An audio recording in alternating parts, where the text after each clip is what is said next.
찬송가 382장 하겠습니다.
기도드리겠습니다.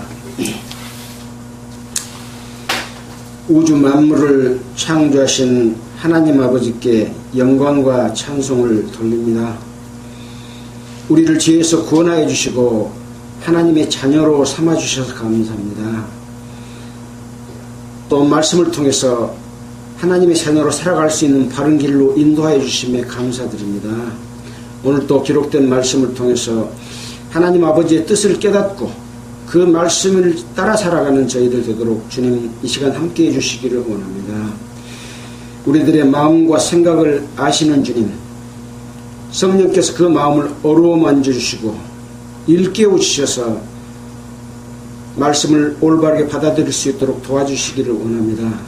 처음부터 끝까지 주님께서 주관하시고 인도해 주시기를 원하면서 우리를 권해 주신 예수님 이름으로 기도드렸습니다.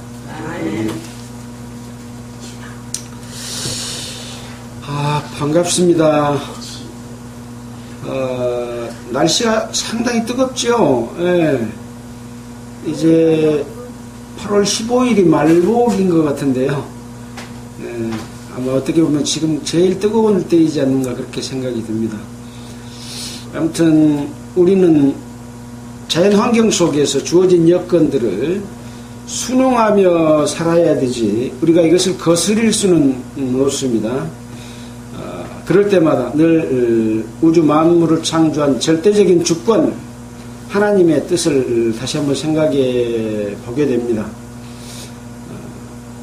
때로는 그 하나님 앞에 겸손하고 또 하나님을 공경하고 하나님을 섬기는 그런 마음, 그것이 우리에게 가장 중요한 그리스도인으로서 하나님의 자녀로서 살아가야 될 길이라고 하는 생각을 해보게 됩니다.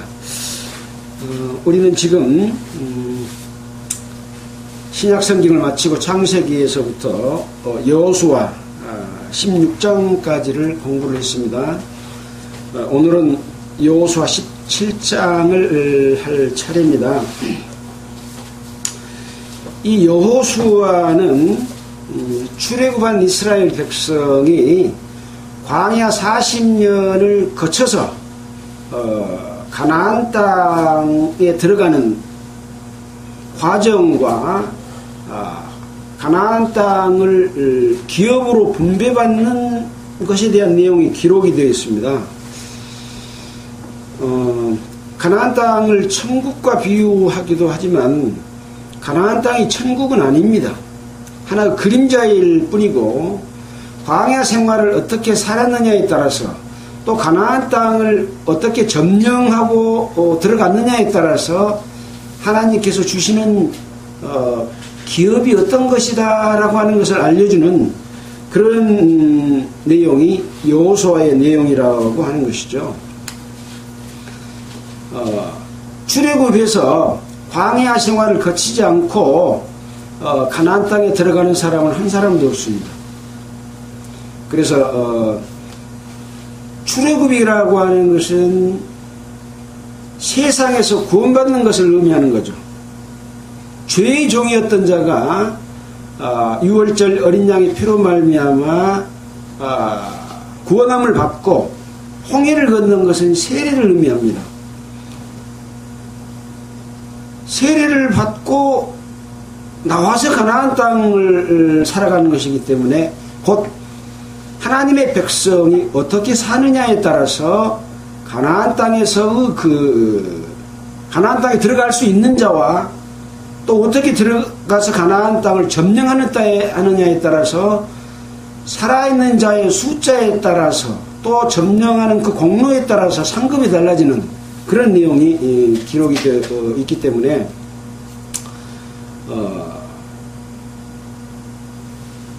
우리 믿는 자들에게는 굉장히 중요한 표본이 되고 거울이 되는 그런 내용이라고 할 수가 있습니다. 시내산에서 1년 가까이 머무르면서 이곳에서 하나님이 율법과 각종 율례와 계명, 성막을 짓는 방법, 제사법 이런 모든 것들을 시내산에서 줬습니다. 그러니까 애굽에 있는 세상 사람들에게 하나님의 법을 선포하고 주는 게 아니라 구원받는 자기 백성이 어떻게 살아야 될 것을 알려주는 것이 율법이라는 거죠. 그래서 자칫 잘못하면 율법은 온 세상 사람들에게 또 유태인에게 줬는데 그것이 하나의 교훈이 돼서 율법을 이방인들은 지키지 않아도 된다. 또 거기에서 주는 교훈은 이스라엘에 관한 것이다. 이렇게 생각을 하는 사람들이 상당히 많이 있는데 그렇게 된다면 성도의 삶, 하나님의 백성의 삶에 대한 교훈을 놓쳐버리는 큰 누를 범할 수가 있는 것이기 때문에 시내산에서 1년 가까이 머무르면서 주는 하나님의 율례와 계명은 그 뜻과 목적이 뭐냐라고 하는 거죠. 하나님은 거룩한 분이시기 때문에 자기 백성 이스라엘이지만 하나님을 떠나서 자기 욕심을 따라서 우상을 섬기고 죄를 지면 하나님이 함께할 수 없다고 하는 것을 알려주는 겁니다. 그래서 어떤 것이 하나님을 떠난 죄라고 하는 것을 알려주신 것이 율법인 거죠. 하나님께서 율법만 주신 것이 아니고 레위기의 제사법을 주셨습니다. 이 레위기도 이 시내산에서 주신 겁니다. 그래서 출애굽기 레위기에서 주신 하나님의 율법을 가지고 민수기에서는 이제 그것을 살아가는 내용을 광야 생활하는 내용을 기록해 놓은 거죠. 뭡니까? 하나님을 뜻을 따라서 범죄하지 않고 늘 하나님과 함께하면서 살았느냐, 하나님의 뜻을 거역하고 하나님의 법을 무시하고 우상을 섬기고 죄를 지면서 살았느냐에 따라서 하나님의 백성에서 끊겨지는, 또 죽임을 당하는, 심지어는 애굽에서 나오는 사람들은 여호수아와 갈렙을 빼놓고는 가나안 땅에 들어가지 못했고, 모세와 아론마저 가나안 땅에 들어가지 못했습니다. 모세와 아론은 하나님의 그 능력을 따라서 이스라엘 백성들을 인도하는 역할을 했는데 왜 가나안 땅에 들어가지 못했느냐? 무리바 물 사건에서 하나님께 영광을 돌리지 아니하고 모세와 아론이 우리의 힘으로 물을 내려라고 했다는 것 때문에 너는 나에게 영광을 돌리지 않고 영광을 가로챘다 라는 것 때문에 가나안 땅에 못 들어가게 된 거죠. 그래서 하나님이 우리에게 주신 뜻과 그 율법 내용, 이런 것들은 굉장히 중요하고 우리가 놓쳐서는 안 되는 그러한 내용이다라는 것을 생각해 보게 됩니다. 자, 이렇게 해서 이제 광야 40년을 거쳐서 이 여호수아 1장에 이르게 되는 그런 지점이 온 거죠. 이 여호수아 1장을 보면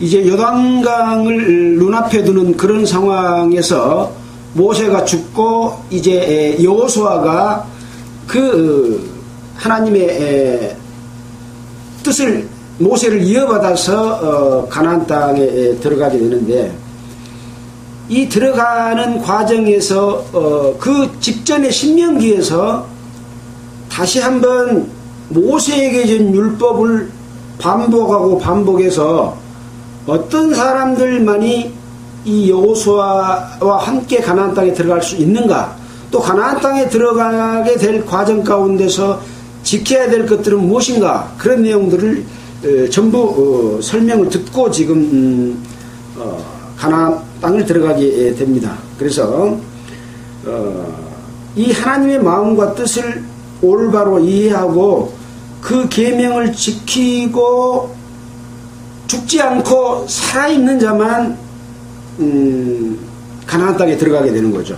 그래서 이 살아있다고 하는 것은 무엇이냐, 하나님이 시내산에서 주신 말씀을 그 뜻을 알고 순종하고 승리한 자만이 가나안 땅에 들어가고 가나안 땅에서 기업을 받게 되는 그런 내용이 여호수아의 내용이라고 할 수가 있습니다. 그래서 여호수아 1장 7절로 8절을 보면, 오직 너는 마음을 강하게 하고 극히 담대히 하여 나의 종 모세가 너에게 명한 율법을 다 지켜 행하고 좌로나 우로나 치우치지 말라.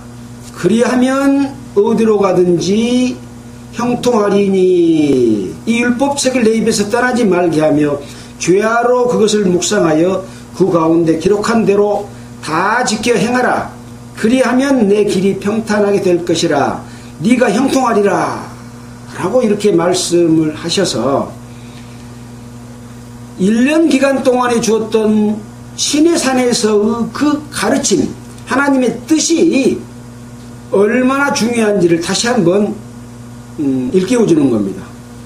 자, 이런 말씀에 따라서 이제 가나안 땅을 점령하게 되지만, 가나안 땅을 점령하는 것도 이스라엘 백성들의 힘과 영광만과 그런 것으로 점령을 한 게 아니고 하나님이 함께해 주심으로 말미암아 이기게 된다는 것을 맨 먼저 보여준 사건이 요단강을 물을 마르게 한 사건이죠.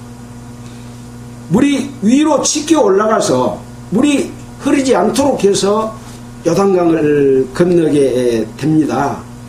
이곳에다가 요단강에다가 12돌을 세웠고 또 요단강을 건너서 또 12돌을 세워서 기념을 합니다. 이 기념을 한 것은 무엇이냐? 너희들 힘으로 요단강을 걷는 것이 아니라 하나님이 요단강을 말라서 건너가게 해줬다는 것을 나중에 이 돌들이 무엇이냐고 물어보면 후손들에게 그렇게 전해라. 그 표징으로서 12돌을 세우게 했다. 그렇게 기록을 하고 있습니다. 자, 이제 이 여호수아 내용은 여호수아가 여리고성을 정탐하고 이 정탐했을 때 또 어떤 사건의 의미를 주는 게 있습니다. 가나안 땅에 살고 있는 이 사람들은 가나안 땅은 하나님이 거하실 초소요 거룩한 곳인데 가나안 땅에 살고 있는 자들이 우상을 섬기고 죄를 범하기 때문에 그 가나안 땅이 이들을 토하여 내쳤다. 그렇게 이야기를 하고 있지 않습니까? 그래서 이 가나안 땅은 심판받을 곳입니다. 어떻게 심판을 하냐? 점령한 지역에 살고 있는 모든 사람을 다 죽이고 짐승들까지 죽이고 불태워 없애서 진멸의 대상이란 거죠. 하나님이 진멸하는 것은 무엇을 의미합니까? 심판을 의미합니다. 하나도 남김없이 하나님을 대적한 모든 것을 전체를 없애버리는 거죠. 왜 그러냐? 그것을 남겨두고 살려놓으면은 이스라엘 백성이 가나안 땅에 들어갔을 때 그들을 따라 삶으로 말미암아 그것이 올무가 돼서 이스라엘 백성이 하나님을 공경하지 않고 우상을 섬기고 범죄할 것이 되기 때문에 아예 그런 것 자체가 이스라엘 백성에게 오염되지 못하도록 없애버리는 그런 의미가 됩니다.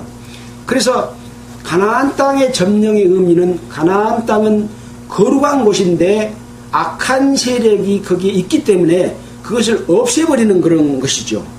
근데 그 악한 무리들 가운데서도 구원받는 일이 일어납니다. 기생 라합은 정탐하러 온 사람들을 숨겨주고 기생 라합은 하나님이 이스라엘 백성과 함께함으로 말미암아 그동안에 점령해왔던 내용들을 두려워하면서 우리와 우리 가족들을 살려주십시오 라고 말을 합니다. 그래서 이 정탐꾼들이 기생 라합을 살려주기로 약조하고 나중에 점령할 때 그들 구원해 주잖아요. 멸망당할 곳이지만 그들이 하나님을 두려워하고 돌이켜서 구원함을 받기를 원하는 자들은 마지막 심판 상황에서도 구원을 받을 수 있는 그러한 하나의 내용들을 보여주고 있는 거죠. 자, 그렇게 해서 이제 요단을 건너서 그런 사건이 일어났는데 이 땅을 점령할 때 아까 말한 대로 모든 것을 다 진멸하고 진멸한다고 하는 것은 하나님의 심판이고 심판은 하나님께 드려져야 심판을 받는 겁니다. 그래서 사람이 죄를 지으면 이스라엘 백성들은 염소와 송아지를 잡아서 죽여서 그 피를 하나님께 드리잖아요. 육체의 생명은 피에 있고 피가 죄를 속한다 라고 하기 때문에 피 흘림이 없이는 사함이 없느니라. 이 드린다고 하는 것은 하나님 진멸한다고 하는 것 심판은 하나님께 드림이 된 것이거든요. 그래서 이것은 바칠 물건이라고 이야기합니다. 하나님께 바쳐서 심판을 받는 건데 그 바친 물건을 조심해라 라고 하는 거죠. 이스라엘이 가나안 땅을 점령할 때 거기에는 사람들도 살고 있고 가축들도 있고 소와 양 또 금과 은 많은 귀한 그런 보물들이 있지 않습니까? 사람 보기에 그것이 우리에게 이롭고 다 좋은 것들이죠. 악한 사람도 있지만은 좋은 사람도 있고 그 중에는 또 이쁜 여자도 있고 이런 것들을 남겨놓으면 안 되는 거죠. 그래서 너희는 바칠 물건을 삼가해라. 욕심을 내지 마라. 다 없애라. 그런 거죠.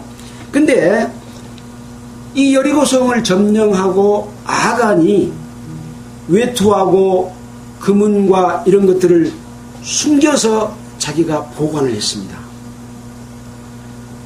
이스라엘 백성이 죄를 지면 하나님이 함께 하실까요? 함께 하지 않을까요? 함께 하지 않죠. 그래서 아이성을 점령할 1차 전쟁에서 패배를 하게 됩니다. 그리고 그 원인을 찾아냈는데 바로 아간의 범죄함을 발견했고 아간에게 자백을 받고 아간과 그의 부모, 형제, 그에 대한 모든 소유를 완전히 죽이고 없애버린 이후에 아이성을 점령했다라고 하는 내용이 기록이 되어 있어서 이제 이것은 하나의 그림자라 그랬지 않습니까? 우리가 예수 그리스도로 말미암아 구원을 받는다고 하는 것은 세상의 모든 것들을 다 세상적인 것을 버리고 오직 예수 그리스도만이 나의 생명이다, 나의 영원한 축복이다라는 걸 알고 세상 것을 버리는 것이거든요.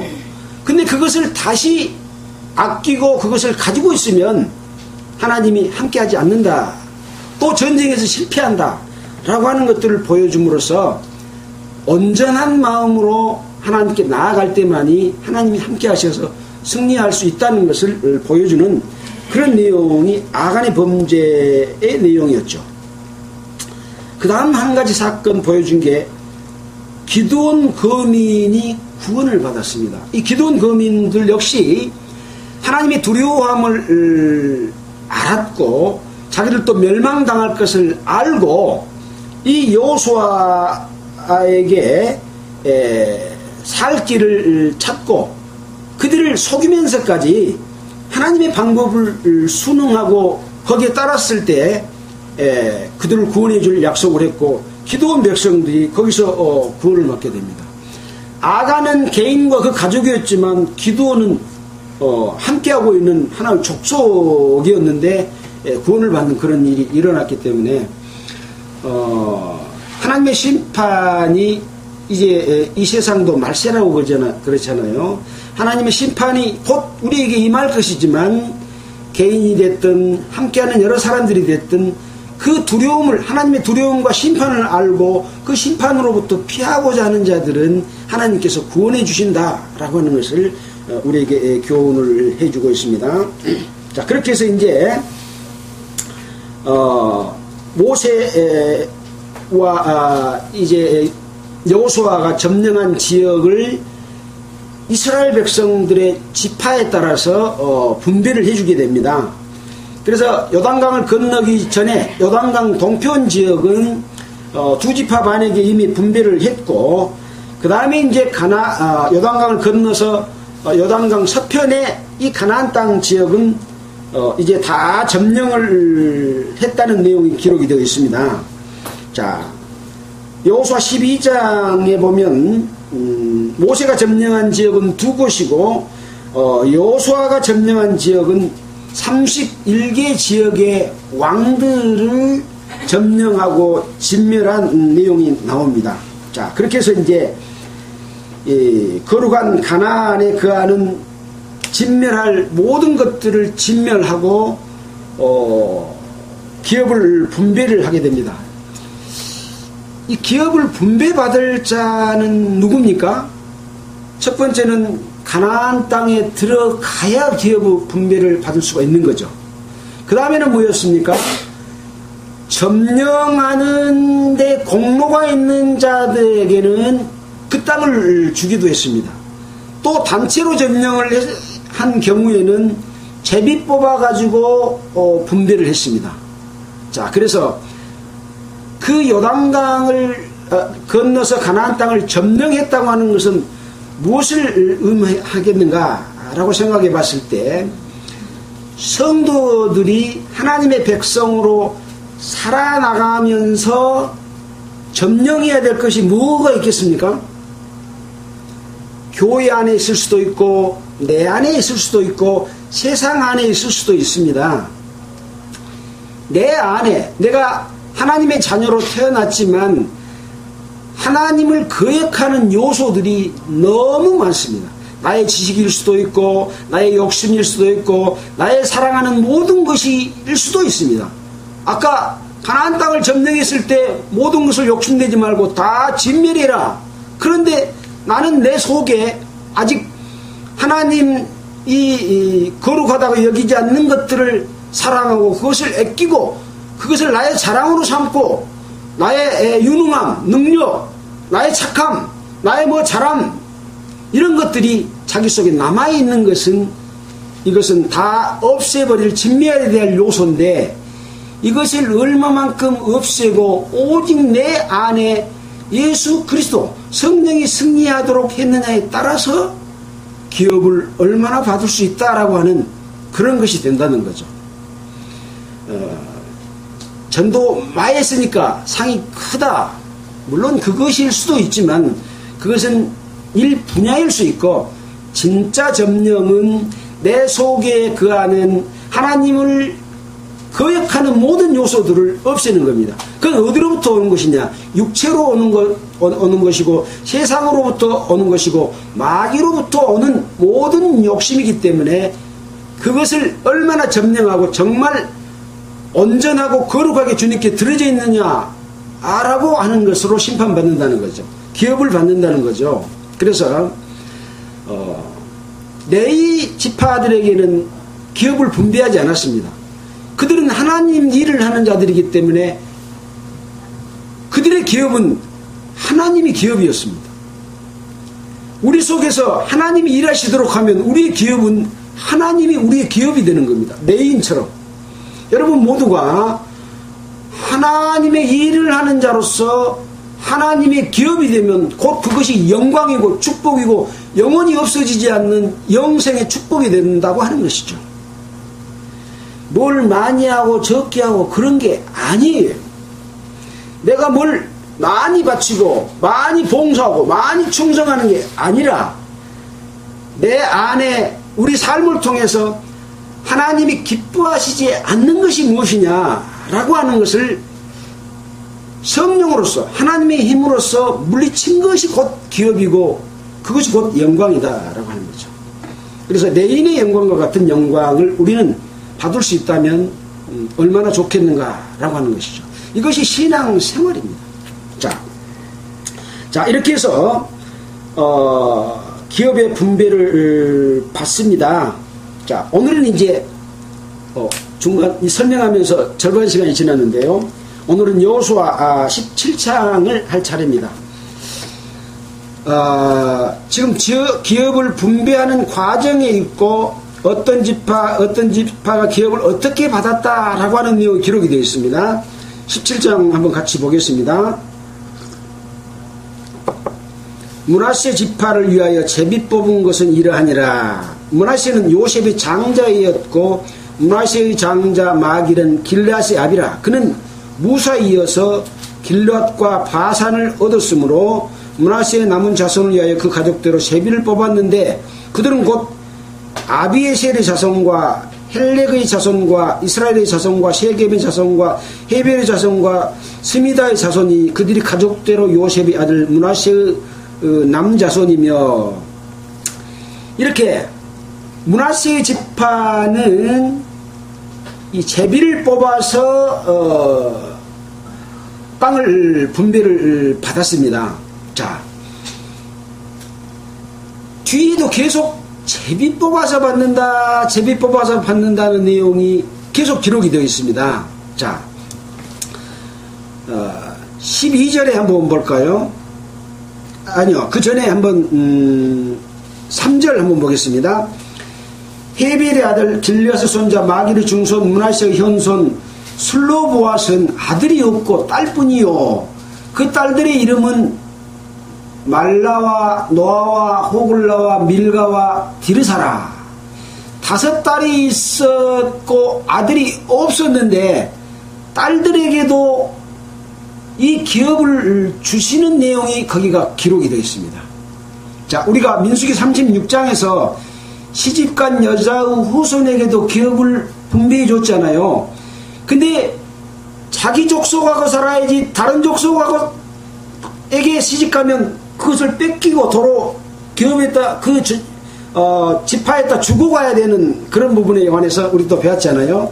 그래서 이 주는 기업은 그 가족에 따라서 지파에 따라서 주는 어떤 기업의 의미가 있다라고 하는 것을 생각해 보게 됩니다.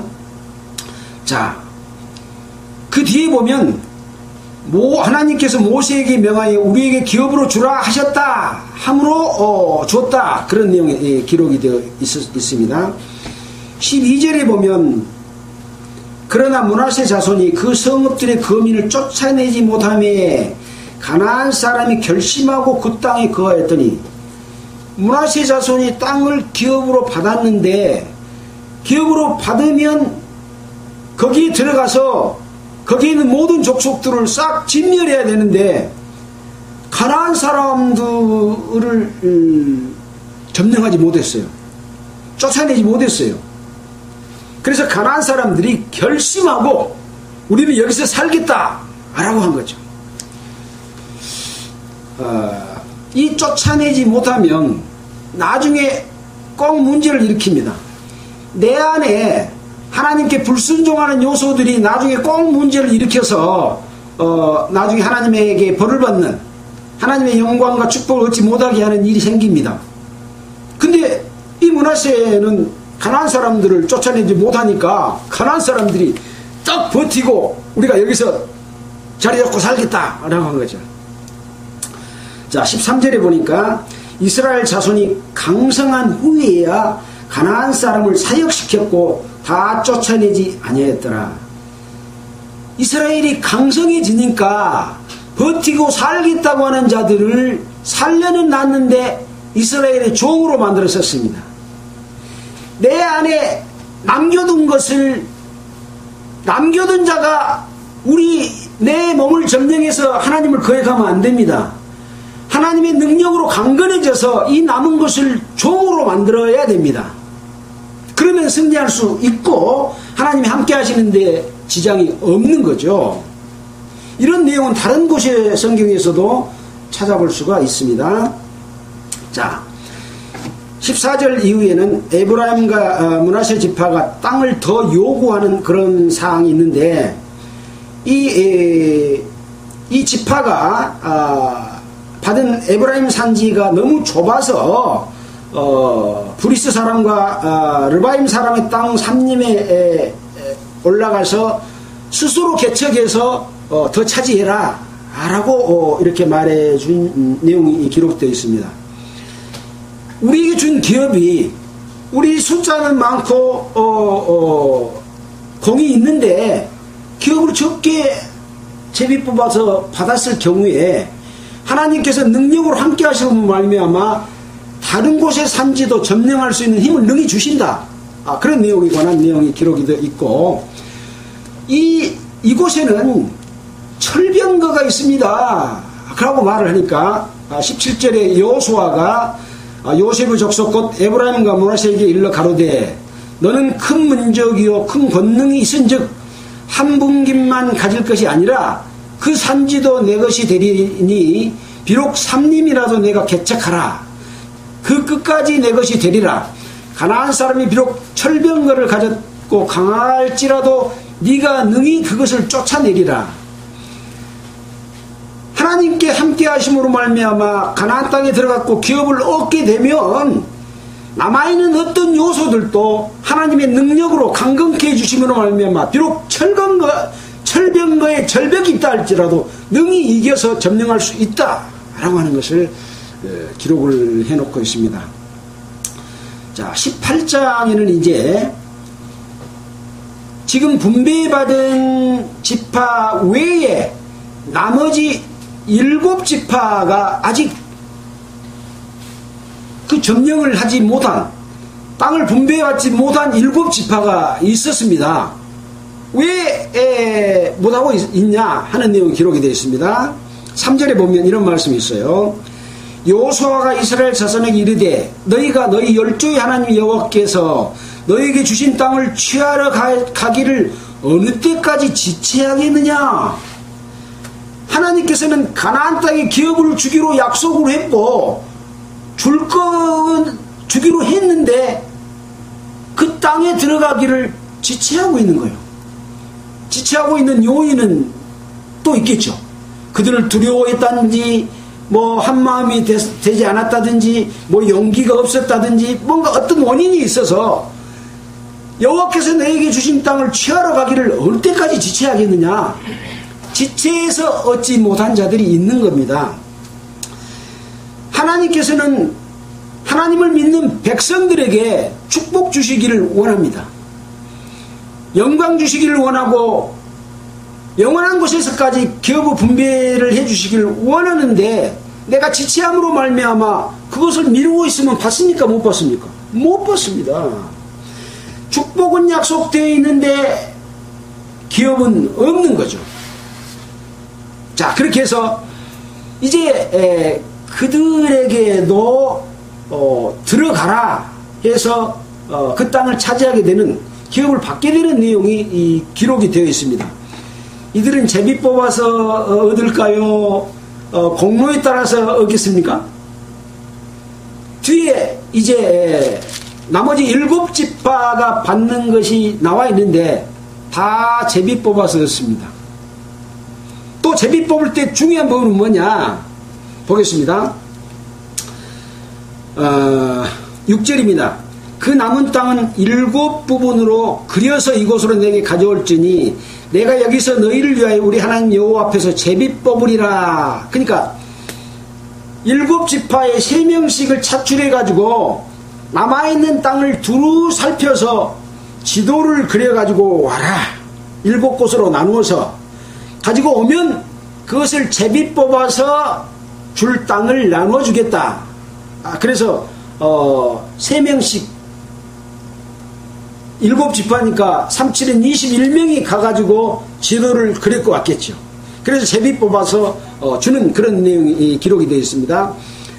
7절에는 이제 아까 말씀드린 대로 레위지파에게는 분깃이 없느니 여호와의 제사장 직분이 그들의 기업이 됨이며 갓과 루벤과 므낫세 반지파는 요단 저편 동편에서 이미 기업을 받았나니 이는 여호와의 종 모세가 그들에게 준 것이다.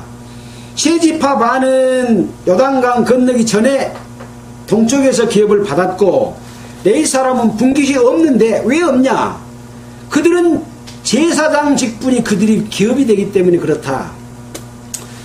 그래서 하나님의 일을 맡아서 하는 사람들은 거기에서 나오는 제사의 제물 거제와 요제를 드리고 다시 땅으로 내려오면 그것은 먹어도 되는 음식으로 하나님께서 주신 음식이 되는 겁니다. 음식이 되는 겁니다. 그것을 먹고 살기 때문에 굳이 농사 짓고 뭐 소 키우고 양 키워서 음식을 받아 먹을 필요가 없고 또 이스라엘 백성이 내는 11조를 이 레위지파들에게 줘서 먹을 수 있는 양식을 줬기 때문에 별도로 기업이 필요가 없었다고 하는 것이 기록이 되어 있는 거죠.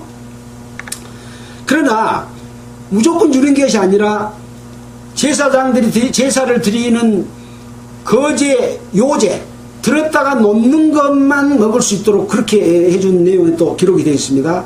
근데 어떤 거는 아예 제사 드린 고기를 먹지 못하도록 한 부분이 있습니다. 성소에 들어가서 백성의 죄나 이스라엘 백성 중에 어떤 높은 직책을 맡고 있는 자들이 지은 죄를 사한 그 고기는 지성소에 갔다 나온 그 고기는 피가 들어갔어도 고기를 먹지 못하도록 했습니다. 다 불태워 없애라 그러면서 예수님께서도 영문 밖에서 돌아가셨다라고 하는 내용이 기록이 되어 있지 않습니까? 그래서 하나님이 주신 제사 지내면서 받은 모든 것을 다 먹는 게 아닙니다. 목사들이 교회에 들어온 돈을 아무도나 다 먹을 수 있는 게 아니고 요제나 거제 드린 것 그리고 예수 그리스도를 전하고 거기서 나온 돈은 먹어서는 안 되는 겁니다. 속죄함을 생명을 구원해내고 먹는 것을 먹지 못하도록 그렇게 해놓은 이 내용들이 레위기서를 통해서 또 민수기, 신명기를 통해서도 쭉 우리가 여러 번 확인할 수 있는 그런 내용이라는 거죠. 자, 그들에게 또 이제 주었던 땅을 제비 뽑으라. 제비 뽑고 지파대로 분배했다라고 하는 내용이 나옵니다. 자, 이제 18장 11절에는 베냐민 자손의 기업을 분배한 내용이 나옵니다. 어떻게 했을까요? 제비 뽑았습니다. 그 가족대로 제비를 뽑았으니 이 가족을 하나님께서는 굉장히 계속 기록해 놓고 있습니다. 가족대로 제비 뽑았다, 제비 뽑았다, 제비 뽑았다 라고 해서 함께하고 있는 그 가족에 관한 중요성을 이 분깃을 나눈 데 있어서 빼지 않고 이렇게 기록을 해놨습니다. 또 가족도 남아있는 숫자가 얼마냐에 따라서 분배가 달라지죠. 아까 그랬잖아요. 우리는 숫자가 많은데 이 땅은 너무 좁습니다. 그러니까 다른 산지도 점령할 수 있도록 그렇게 해준 것처럼 남아있는 숫자, 가족, 광야 생활을 무사히 마쳐서 가나안 땅에 들어가는 숫자에 따라서 기업의 분배가 달라지는 것이다 라고 하는 거죠.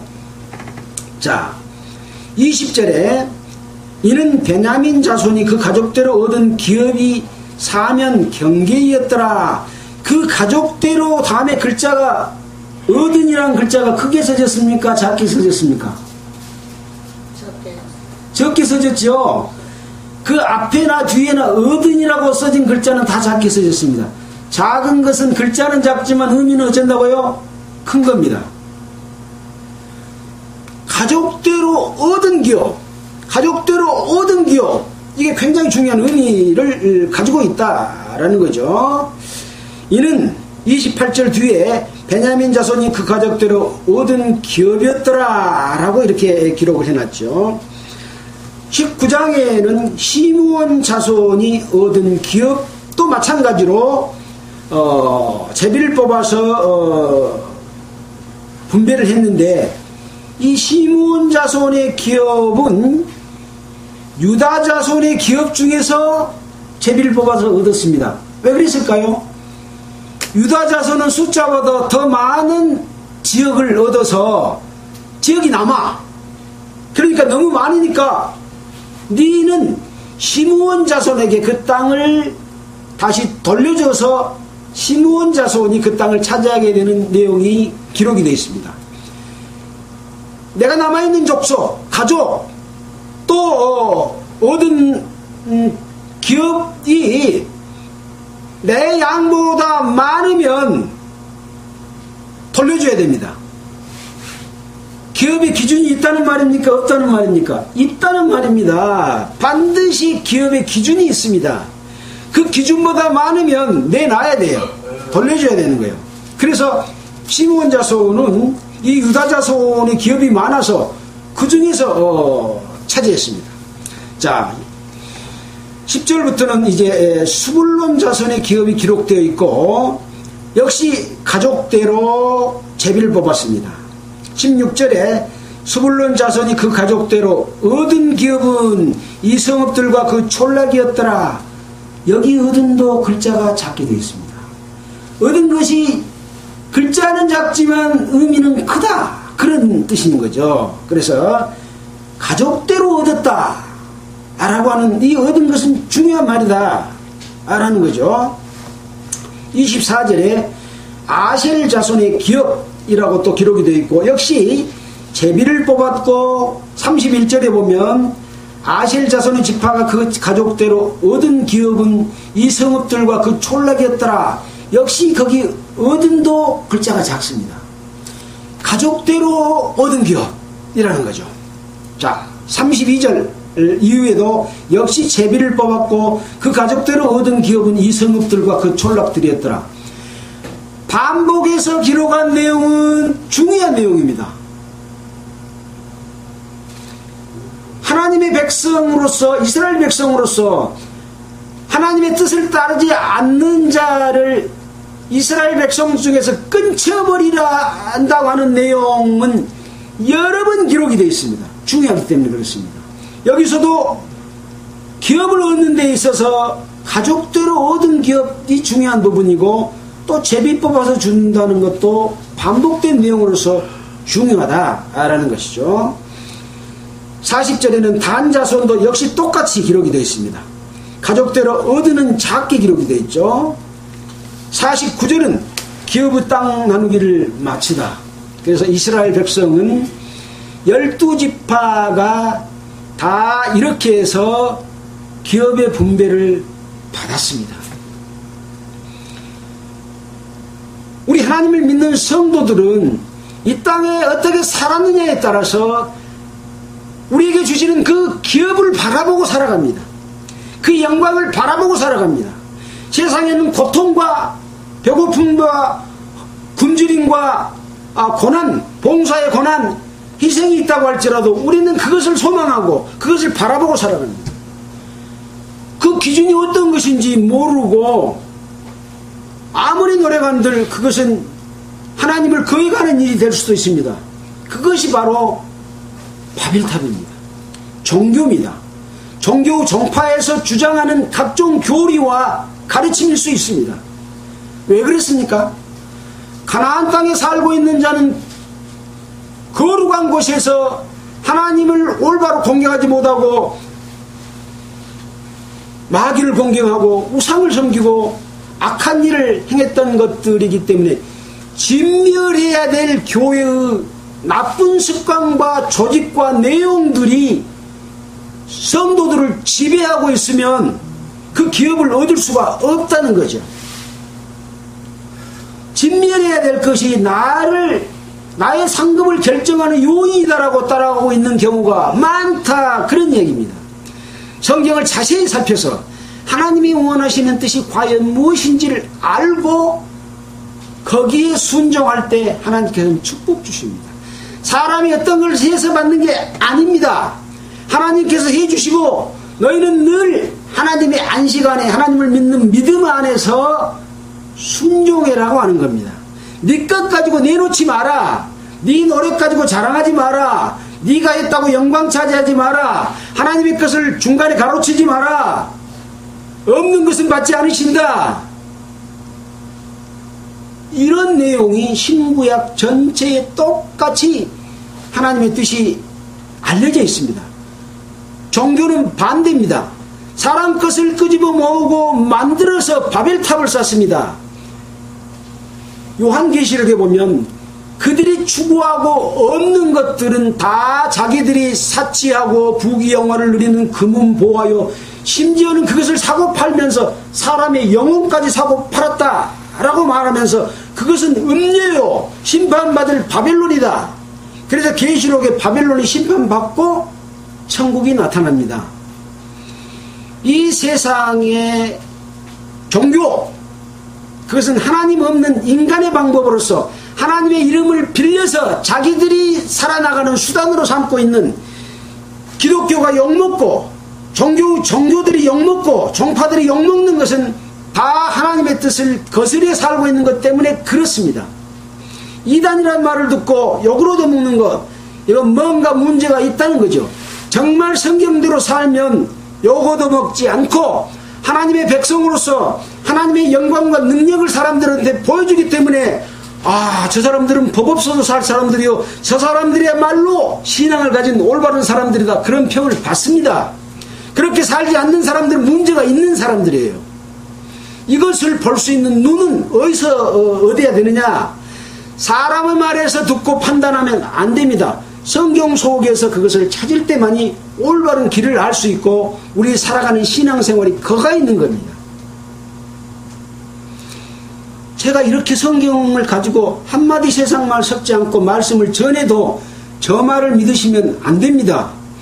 제가 말씀한 내용들이 그러한가 하고 성경을 보고 여러분이 확인해서 여러분이 그렇네 하고 믿어지면 하나님의 성령이 여러분을 일깨워 주신 것이기 때문에 그것은 변치 않게 여러분 마음속에 다 능력으로 자리 잡아서 마귀를 이길 수 있는 그런 사람이 된다고 하는 것이죠. 자, 그래서 우리의 싸움은 세상에서의 싸움이 아니고 악한 영과 마귀와의 싸움입니다. 자, 에베소서 6장 한번 보도록 하겠습니다.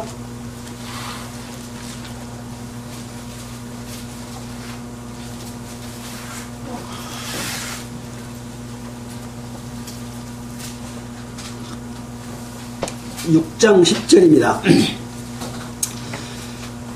정말로 너희가 주 안에서와 그 힘의 능력으로 강건하여지고 마귀의 괴계를 능히 대적하기 위하여 하나님의 전신갑주를 입으라. 우리의 씨름은 혈과 육에 대한 것이 아니요 정사와 권세와 이 어두움의 세상 주관자들과 하늘에 있는 악의 영들에게 대함이라. 그러므로 하나님의 전신갑주를 취하라. 이는 악한 날에 너희가 능히 대적하고 모든 일을 행한 후에 서기 위함이라. 그런즉 서서 진리로 너희의 허리띠를 띠고 의의 흉비를 붙이고 평안의 복음에 예배한 것으로 신을 신고 모든 것 위에 믿음의 방패를 가지고 이로써 능히 악한 자의 모든 화전을 소멸하고 구원의 투구와 성령의 곧 하나님의 말씀을 가지라. 우리의 싸움은 마귀의 계계를 능히 대적하고 우리 사람과의 사이에서 혈과 육신에 관한 싸움이 아니고 정사와 권세와 어두움의 세상 주관자들, 악의 영들에 대한 싸움이라고 했습니다. 정사가 뭡니까? 종교 정사일 수도 있고 정치의 정사일 수도 있습니다. 어떤 것이 됐든 이 무리를 다스리고 있는 그 주체입니다. 주체. 권세는 뭡니까? 그 주체들이 누리는 강한 힘, 그것이 바로 권세입니다. 그것은 악한 권세입니다. 어두움의 세상 주관자들, 어두움의 세상 주관자들은 종교 집단의 어두운 자가 있고 정치 집단의 어두운 자가 있습니다. 예수님 오셨을 당시에도 정치 집단의 악한 자들이 있었고 종교 집단의 악한 자들이 있었습니다. 종교 집단의 악한 자들은 여호와 하나님을 가장 잘 믿는다는 대제사장과 서기관과 바리새인과 장로들이었습니다. 그들이 바로 예수님을 십자가에 못 박아 죽였지 않습니까? 마찬가지입니다. 우리의 싸움은 그것들과의 싸움이다. 그러니 하나님의 전신갑주를 입고 마귀의 괴계를 능히 대적해라 라고 하는 거죠. 그리고 그것을 싸워서 이기고 서기 위함이다. 어디에 섭니까? 그리스도 안에서 세워지는 걸 의미합니다. 종교 종파 안에 세워지는 걸 의미하지 않습니다. 그리스도 안에서 세워지는 것은 눈에 보이지 않는 거룩한 하나의 교회를 말합니다. 예수님 오셨을 당시에서 7교회가 있었고 계시록에 나옵니다. 그 교회는 지금 없습니다. 하나님은 세상에 어떤 교회도 이름을 남기고 발전하기를 원하지 않습니다. 그것은 다 없애버릴 것이고 다 마귀의 밥이 되어버릴 것이기 때문에 그렇습니다. 하나님은 그 가운데서 보이지 않는 하나님의 뜻을 올바로 행하는 자들만 한 무리로 형성해 가고 계십니다. 그것이 교회입니다. 교회는 눈에 보이지 않습니다. 주님을 머리로 한 몸된 교회고 구원받는 성도는 그 교회의 지체입니다. 지체지만 악하면 끊어지고 도태되고 때로 나와서 없어집니다. 거룩하게 하나님의 능력 안에서 늘 새롭게 된 것만 몸으로서 유지하고 있는 거죠. 우리 몸도 마찬가지지 않습니까?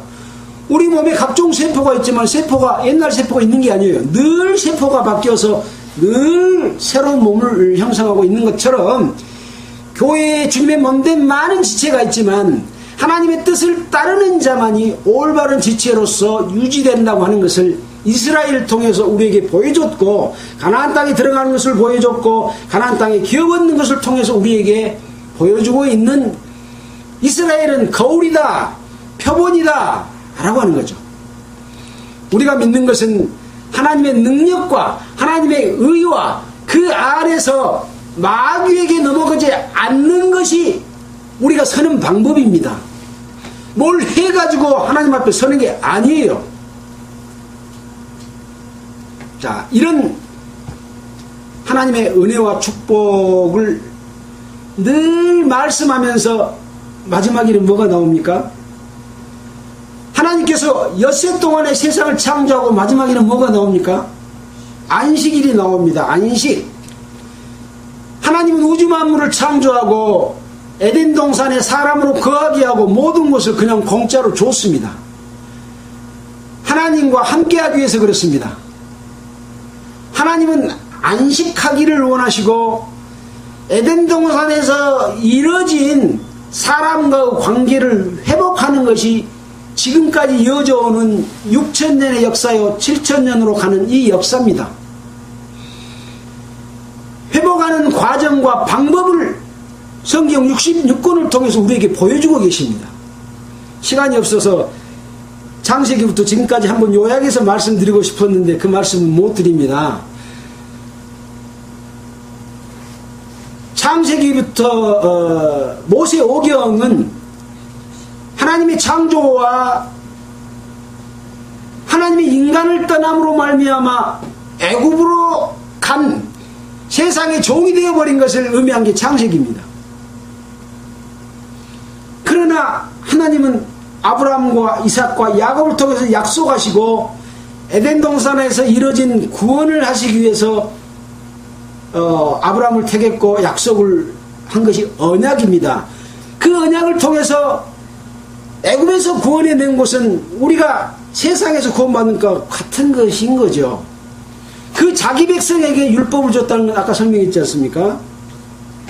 그래서 이 하나님과 사람과의 관계가 정상적으로 회복되려면 죄에서도 벗어나야 되지만 벗어난 이후에도 늘 하나님과 함께 살아갈 수 있는 방법을 알려주는 것이 이스라엘 백성들에게 광야를 거쳐서 가나안 땅에 들어가다고 하는 소개가 다 들었습니다. 그가 다 들었습니다. 여호수아는요 역사서입니다. 이것은 하나님의 법을 어떻게 지켰냐 안 지켰냐 그 뒤에 어떻게 살았냐를 평가하는 것이 말라기까지의 내용이에요. 그리고 예수님이 오셔서 이 불완전한 구원을 영원한 속죄를 통해서 완전한 대사를 지렸고 그 은혜 가운데서 영원한 천국 간다는 게 신약 성경입니다. 간단히 말하면 성경 66권이 이렇게 구성이 되어 있습니다. 자세하게 시간이 없어서 다 설명을 드리지는 못하지만 우리는 이 성경 속에서 신앙을 갖고 올바르게 살아가야 된다라는 말씀을 드립니다. 제 말을 믿지 마십시오. 제 말을 참고하고 여러분이 성경을 통해서 그걸 찾으시기를 바라면서 오늘의 말씀을 마치겠습니다. 기도하겠습니다. 하나님 아버지, 하나님께서는 이스라엘 백성을 구원해 내시고 광야를 거쳐서 가나안 땅에 들어가시게 했습니다. 그 과정에서 하나님의 뜻을 우리가 알 수 있도록 인도해 주시면 감사드립니다. 이것은 곧 예수 그리스도를 통해서 구원받는 우리 성도들이 어떻게 살아야 될 길을 알려주시는 것이고 이것이 영생의 길이요 철로 역정과 같은 것이다 라고 하는 생각을 해보게 됩니다. 말씀을 듣는 모든 사람들이 하나님의 뜻을 올바로 알고 하나님께 영광 받는 자 되도록 주님 인도해 주시옵소서. 한 사람도 이뤄지지 않고 마귀와 싸움에서 승리하도록 지켜주시옵소서. 이 모든 말씀을 우리를 구해주신 예수님 이름으로 기도드렸습니다. 아멘. 찬송가는 434장 하겠습니다.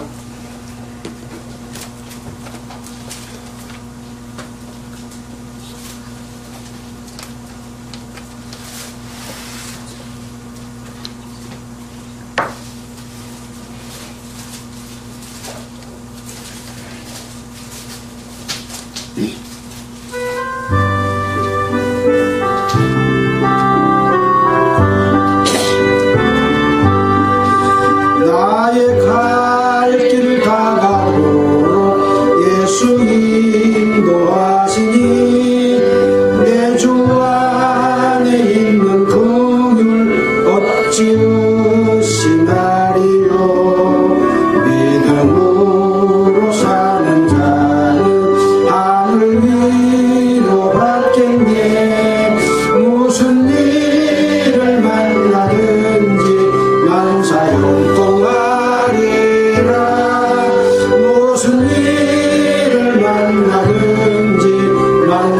형통하리라.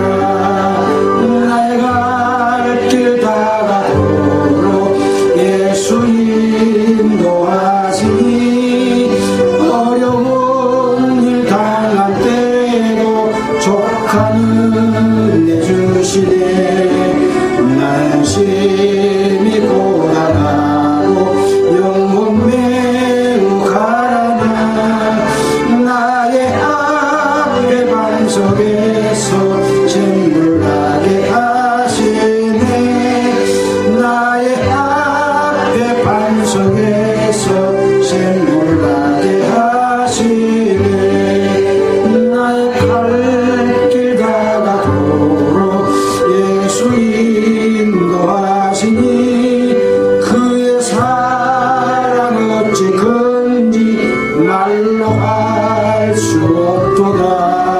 성령 감화 받은 영혼 하늘 날아갈 때에 영영 부를 나의 찬송 예수 인도하셨네. 영영 부를 나의 찬송 예수 인도하셨네.